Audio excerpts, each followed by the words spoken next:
कल को अगर मनीष सिसोदिया चोरी करेंगे तो मनीष सिसोदिया केजरीवाल का कुछ नहीं लगता, उसको जेल जाना पड़ेगा। कल को अगर कोई हमारा मंत्री चोरी करेगा, ये मेरे कोई सगे नहीं लगता, इनको जेल जाना पड़ेगा। कल को कोई हमारा विधायक चोरी करेगा, कोई हमारा सगा नहीं लगता, उनको जेल जाना पड़ेगा। और मनीष, कल को अगर मैं चोरी करूंगा तो मैं भी तुम्हारा सगा नहीं लगता, मेरे को भी जेल जाना पड़ेगा। नमस्कार, मैं हूं राजन झा और दक्षिण पंथ पर आपका स्वागत है। ईडी ने आखिरकार दिल्ली के मुख्यमंत्री अरविंद केजरीवाल को गिरफ्तार कर लिया है। इसी के साथ कई महीनों से जारी लुक्का छुपी का यह खेल अब निर्णायक मोड़ तक पहुंच चुका है। आपके अन्य नेता पूर्व उप मुख्यमंत्री मनीष सिसोदिया और राज्यसभा सांसद संजय सिंह पहले से ही इस मामले में जेल में बंद हैं। कई कोशिशों के बाद भी उन्हें बेल नहीं मिल पा रहा है। अब इन सब के बॉस केजरीवाल स्वयं गिरफ्तार हो चुके हैं। उनकी गिरफ्तारी की आशंका पहले से ही जताई जा रही थी, जो अब हो चुकी है। केजरीवाल की गिरफ्तारी के बाद से ही विपक्षी नेताओं का विधवा विलाप शुरू हो चुका है। इनमें कांग्रेस के नेता भी शामिल हैं। हाँ, वही कांग्रेस जिसे गाली देकर केजरीवाल दिल्ली के मुख्यमंत्री बने थे। अब कांग्रेस के साथ मिलकर वही केजरीवाल बीजेपी और मोदी को गाली देने का कार्य करते हैं। केजरीवाल की गिरफ्तारी पर कांग्रेस के बड़े नेताओं ने एक्स पर पोस्ट किया। राहुल गांधी ने बिना नाम लिए पीएम मोदी पर हमला बोलते हुए लिखा कि तानाशाह मरा हुआ लोकतंत्र बनाना चाहता है, चुने हुए मुख्यमंत्रियों को गिरफ्तार करके जेल में डाल रहा है। लेकिन यहां यदि कुछ साबित करना है तो वो ये कि जो आरोप अरविंद केजरीवाल पर लग रहे हैं वो झूठे हैं, यही ना। पर हो क्या रहा है? तानाशाह, लोकतंत्र, ये वो। अरे भाई, कोर्ट में जाकर साबित कर दीजिए कि केजरीवाल की गिरफ्तारी राजनीतिक है और उनके ऊपर लगाए गए आरोप झूठे हैं। एक और नेता है बिहार वाले लालू यादव, पर उनको मैं कुछ नहीं कहूंगा। उनका बनता है, वो अपने मौसेरे भाई का साथ दे सकते हैं, उनका अधिकार है, उनके पोस्ट से कोई आपत्ति नहीं है। लेकिन फिर मेरी नजर पड़ती है कांग्रेस के अजय माकन के एक बयान पर, जो सोशल मीडिया पर जमकर वायरल है और लोग इस वीडियो को टैग करके गिरफ्तारी को लेकर उठाए जा रहे सवाल का जवाब दे रहे हैं। पहले आप सुन लीजिए माकन साहब को। शराब का घोटाला क्या है? शराब का लिकर स्कैम क्या है? लिकर स्कैम सीधे सीधे अब यह एस्टैब्लिश हो गया है कि कम से कम 100 करोड़ की रिश्वत ली गई है, कम से कम 100 करोड़ की रिश्वत। और उसके अंदर फेस टाइम के ऊपर केजरीवाल से बिजनेसमैन से बात कराई गई और बिजनेसमैन से बात कराने के बाद होलसेल डीलर्स को, जो प्राइवेट होलसेल डीलर्स हैं, उनको 12% कमीशन 5% से बढ़ाकर के 12% कमीशन ये करी गई।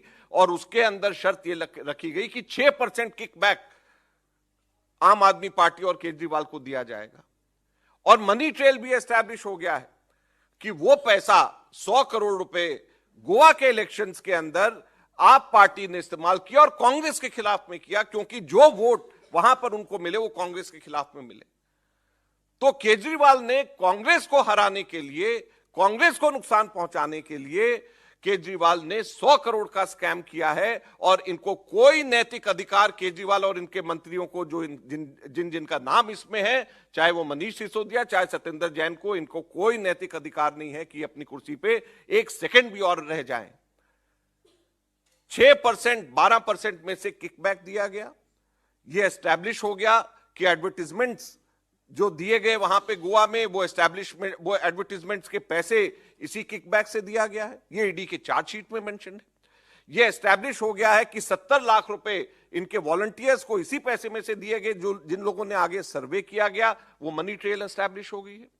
जब इसके अंदर प्रूफ आ गया है, जब मनी ट्रेल एस्टैब्लिश हो गई और पीएमएलए के कोर्ट ने थर्सडे को संज्ञान लेकर के चार्जशीट को फाइल करने के लिए ईडी को कह दिया है, तो उसके बाद में क्या नैतिक अधिकार केजरीवाल को है कि वो एक सेकंड भी अपनी पोस्ट पे रह जाएं? तो आज कांग्रेस पार्टी इनसे पूछना चाहता है, आपको क्या लगता है कांग्रेस की दुर्गति यूं ही हुई है? सभी कांग्रेसियों ने जमकर मेहनत की है इसके लिए। इनके एक नेता कुछ कहते हैं, दूसरे कुछ और। ऑड डे में केजरीवाल भ्रष्टाचारी है, इवन डे में भ्रष्टाचारी केजरीवाल की गिरफ्तारी नहीं होनी चाहिए थी क्योंकि वो इंडी गठबंधन का हिस्सा है। वाह भाई, नेताओं का दोहरा तिहरा चरित्र होता है। परिस्थिति के अनुसार उनके बयान बदलते रहते हैं, सोच बदलती रहती है, कई बार विचार भी बदल जाते हैं। अब बात करते हैं केजरीवाल की गिरफ्तारी कितनी सही है या कितनी उचित या जरूरी थी। सबसे पहली बात कि अरविंद केजरीवाल ने भ्रष्टाचार के खिलाफ लड़ाई के नाम पर अपनी पार्टी बनाई थी। उसी केजरीवाल की पार्टी के नेताओं पर, यहां तक कि स्वयं केजरीवाल पर जब देश की एजेंसियों ने आरोप लगाए तो उन्हें सबसे पहले क्या करना चाहिए था?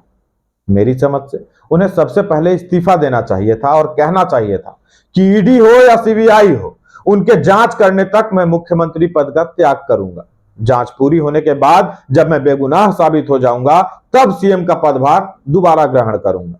यदि वे ऐसा करते तो एक आदर्श की स्थिति उत्पन्न होती। एजेंसियां जांच करती और वे निरपराध सिद्ध होते, जिसके बाद जनता के बीच उनका विश्वास और लोकप्रियता दोनों मजबूत होता। परंतु ऐसा करने के बदले वे पीएम मोदी पर हमले करते रहे, वे गिरफ्तारी से डरते रहे। जो कभी सीना ठोक कर कहा करते थे कि मैं जेल जाने से नहीं डरता जी, वही इंसान जेल जाने के डर से मारा मारा फिरने लगा। वही इंसान कभी विपश्यना सेंटर में, तो कभी फिल्म देखने, तो कभी कहीं भागा भागा फिरने लगा। अंत में कोर्ट की शरण में पहुंच गया कि कम से कम गिरफ्तारी से बचा लो। शराब नीति जो बनी उसमें कमी थी, उसमें गड़बड़ थी, तभी उसे वापस लेने की नौबत आई। यदि सब ठीक होता तो क्यों पॉलिसी वापस ली जाती? एक बात। दूसरी बात, मान लिया कि कोई घोटाला नहीं हुआ, जैसा कि आपके सारे नेता चिल्ला चिल्ला कर कह रहे हैं। यदि कुछ हुआ ही नहीं तो ईडी बुलाए, सीबीआई बुलाए, मोसाद बुलाए या सीआईए बुलाए, क्या फर्क पड़ता है? यदि हमने कुछ किया ही नहीं तो किसी के भी सामने हिम्मत से खड़े रहेंगे। परंतु ईडी द्वारा 8 से 9 समन भेजे जाने के बाद भी पूछताछ के लिए पेश न होना क्या दर्शाता है? आपके खिलाफ सबूत होंगे तभी एक्शन होगा ना। क्यों डर रहे थे आप? इस क्यों का जवाब भी देता हूं मैं। जैसा कि आपको पता ही है कि आम आदमी पार्टी के अन्य नेता, पूर्व उप मुख्यमंत्री मनीष सिसोदिया और राज्यसभा सांसद संजय सिंह पहले से ही इस मामले में जेल में हैं। बार बार कोशिश करने के बाद भी अदालतें उन्हें बेल नहीं दे रही। ईडी का कहना है कि शराब माफियाओं की एक साउथ लॉबी है, जिसे फायदा पहुंचाने के लिए दिल्ली की शराब नीति बनाई गई थी।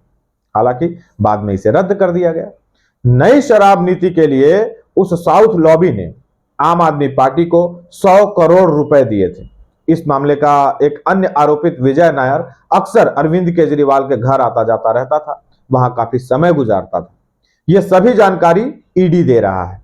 ईडी आगे बतलाती है कि मामले के गवाहों और आरोपितों ने अरविंद केजरीवाल का नाम लिया था।